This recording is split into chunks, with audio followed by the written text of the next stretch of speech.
There's a difference between being pushy and being direct. And the problem most salespeople have is that in an effort to not be pushy, they actually forget to be direct. Now, look, understand what you're trying to do here. And I believe the difference between those two terms is really your intention. Okay? If you have reasonable intentions for any interaction, you can directly ask for those expectations. You can set the agenda for the meeting. You can make the other person understand what you're trying to do without being insensitive to them at all. When you get pushy, that demonstrates a lack of empathy, that demonstrates a lack of manners, and really you're just trying to browbeat or force somebody into doing something they really don't want to do. That's far different from directly telling them what you'd like to accomplish and then asking them if they'd like to go along for the ride with you. Now, when you go so far out of your way to not be pushy that you forget to be direct, you waste everybody's time.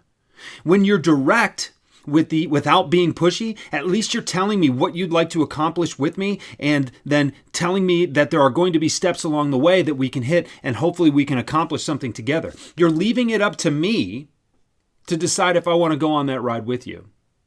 But when you're being pushy, you're really just painting me into a corner and trying to manipulate me and to do that thing that I really wasn't planning on doing. So I understand that those words are kind of closely related, and there's a fear of, if I am direct or too direct, will I end up being perceived as pushy? Look, you're going to toe that line. You should toe that line a little bit, and maybe every once in a while you're going to know where that line is and you're going to cross it. But if you are acting with good intentions, if you are understanding what you need to accomplish and you're letting the other person in, you're letting your prospect in on what needs to be accomplished, it's actually pretty tough to be perceived as pushy, as long as you're being sensitive to the other person on the call. Look, Mike Weinberg says you got to ask 3 times.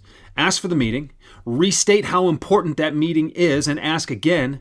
And if they do say no that second time, you can plead with them, level with them, and say, hey, look, this is the last time I'm going to ask because it's this important and I believe it's going to help. I won't ask again, but meet with me anyway. That kind of intention, that kind of purpose is very, very direct.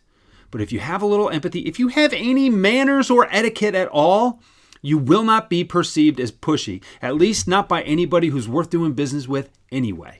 So stop being afraid and focus instead on what you're trying to get done.